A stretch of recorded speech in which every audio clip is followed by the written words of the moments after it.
Bienvenue sur Africa 24 dans cette nouvelle édition du QG Week-end. Au sommaire, Jacob Zuma, président de l'Afrique du Sud depuis 2009, a été réinvesti ce samedi pour un second mandat. À quoi doit s'attendre la population sud-africaine? Élément de réponse dans ce journal. Et puis élection du bureau du Conseil des Maliens de France ce samedi 24 mai au consulat du Mali à Montreuil en France. Nous reviendrons sur les enjeux de ce scrutin. Et enfin, en Tunisie, le déficit commercial de la Tunisie regresse au premier trimestre 2014. Pour inverser la tendance, le Premier ministre Mehdi Joma se mobilise autour d'un dialogue économique. Mercredi dernier, les députés ont reconduit le président Jacob Zuma après la victoire de son parti, l'ANC, aux élections législatives du 7 mai. Ce samedi, il a donc été investi officiellement pour un second mandat. Retour sur les nouveaux enjeux qui attendent l'Afrique du Sud avec Thierry Morin. Après la victoire de l'ANC le 7 mai, son leader Jacob Zuma a été reconduit à la tête de l'Afrique du Sud. Ce samedi se déroule donc la cérémonie d'investiture du président, un rassemblement qui devrait attirer l'attention de l'opposition et la communauté internationale en raison d'une cote de popularité mitigée du président sud-africain. Malgré ses problèmes internes, les leaders africains étaient présents au rendez-vous pour apporter leur soutien. Le soutien de l'extérieur et notamment de tous les pays d'Afrique qui ont été, des chefs d'État d'Afrique qui ont été invités, c'est toute une symbolique quand même parce que c'est la reconnaissance que l'Afrique du Sud est une véritable démocratie et peut être, contrairement à ce qu'on pourrait croire, le fer de lance du continent africain. Et pour assumer cette position, le pays doit s'améliorer sur les plans économiques et sociaux. Dans son discours, il a bien spécifié que les priorités, ça serait d'accélérer les réformes en ce qui concerne le social et l'économique et surtout le social et d'améliorer les routes, d'améliorer les conditions de vie des plus pauvres. Mais rien d'étonnant à ce qu'on entende ce genre de discours parce que, comme il dit, en 20 ans, il y a des choses qui ont été accomplies, mais malheureusement, c'est pas assez et il faut vraiment accélérer le processus de transformation. À noter également qu'aucun chef d'État occidental n'a été invité à cette cérémonie. Un signal fort de la volonté de Jacob Zuma d'une unité africaine, un retour au cogito africain.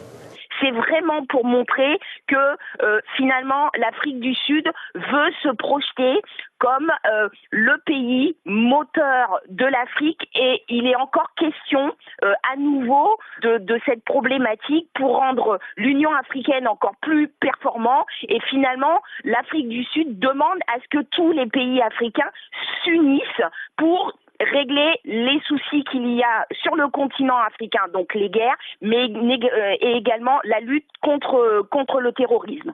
Tant d'enjeux majeurs qui seront rappelés tout au long de cette journée à Pretoria, un rassemblement pour le changement, un rassemblement pour l'Afrique. De la mouvance présidentielle à l'opposition, il n'aura fallu qu'un pas à Vital Kamerhe. C'est en 2010 qu'il crée sa propre formation politique, l'UNC, l'Union pour la nation congolaise. Depuis, il est de tous les combats menés contre le président congolais Joseph Kabila. Amira Benjabala Jean-Pierre nous en dit plus.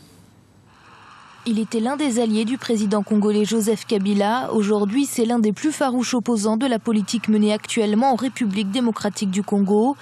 Vital Kamerhe, président de l'UNC, l'Union pour la nation congolaise, a changé de camp. Son combat actuel, celui qu'il mène contre la modification de la Constitution qu'aurait voulu initier le président Joseph Kabila afin de pouvoir briguer un troisième mandat.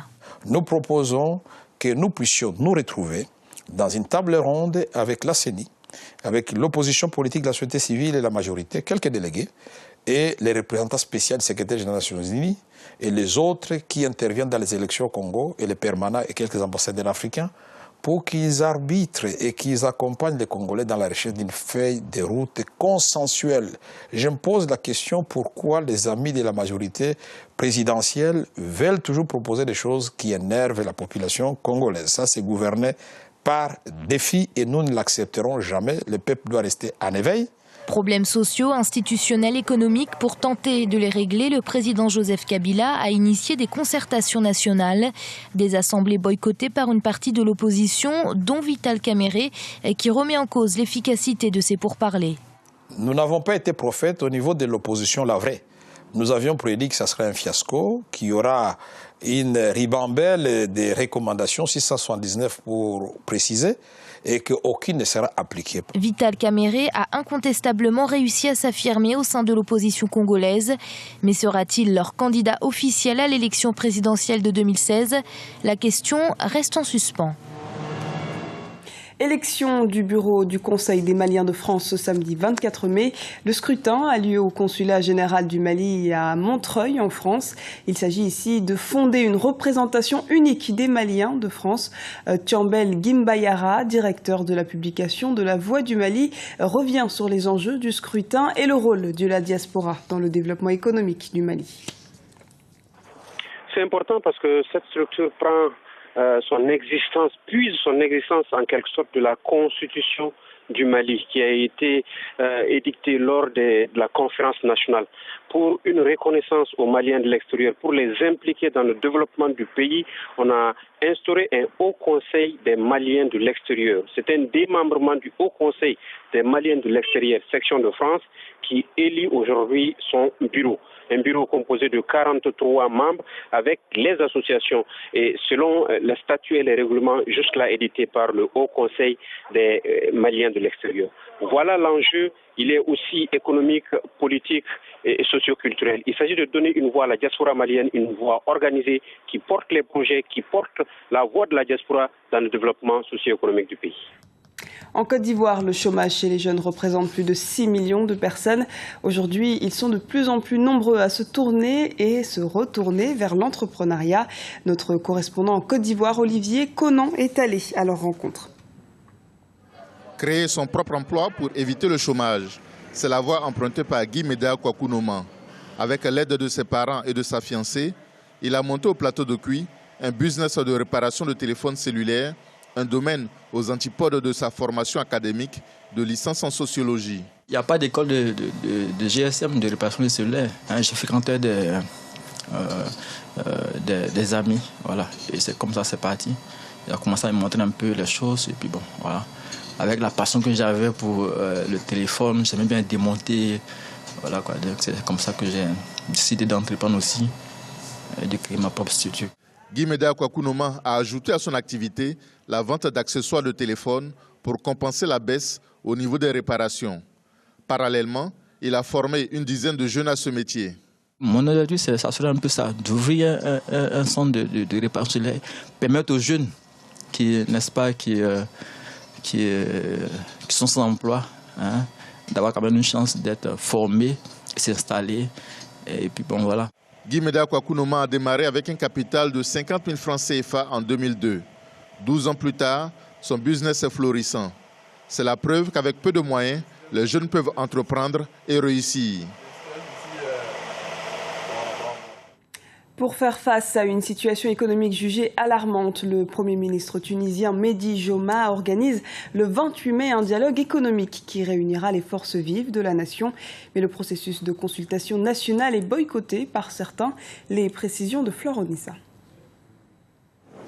Les finances publiques en Tunisie sont au plus bas. Le gouvernement a dû avoir recours à des mesures exceptionnelles pour couvrir les salaires du mois d'avril. La Tunisie est aujourd'hui à la recherche de plus de 270 millions d'euros d'ici fin juillet 2014 pour couvrir ses dépenses. Après la révolution, on a pris conscience que la situation économique est désastreuse. Et bien entendu, au cours des 3 dernières années, notamment avec la gestion qui est elle aussi désastreuse de la Troïka, les choses ont empiré. On a fait jusque-là un effort de redressement politique assez satisfaisant. Il reste l'effort économique à faire. Le gouvernement Mehdi Joma, qui est un gouvernement de technocrates, se devait d'organiser ce débat économique entre l'ensemble des partenaires politiques et sociaux dans le but de trouver des solutions nécessaires et urgentes. L'appel au dialogue économique formulé par le Premier ministre Mehdi Joma doit avoir lieu fin mai. Le Front populaire, qui regroupe une douzaine de partis politiques et associations de gauche, nationalistes et écologistes, ainsi que de nombreux intellectuels indépendants, s'y opposent. Ce dialogue économique n'est qu'une couverture politique pour faire passer des décisions et mesures graves dictées par les institutions financières internationales, ce qui peut entraîner une explosion sociale. Les autorités tunisiennes comptent notamment sur le tourisme pour relancer l'économie. Après une chute vertigineuse, ce secteur clé a connu une légère hausse au premier trimestre 2014 par rapport à la même période en 2013. C'était le journal de la rédaction. Merci de nous avoir suivis. Retrouvez dans un instant une nouvelle édition du QG Weekend sur Africa 24.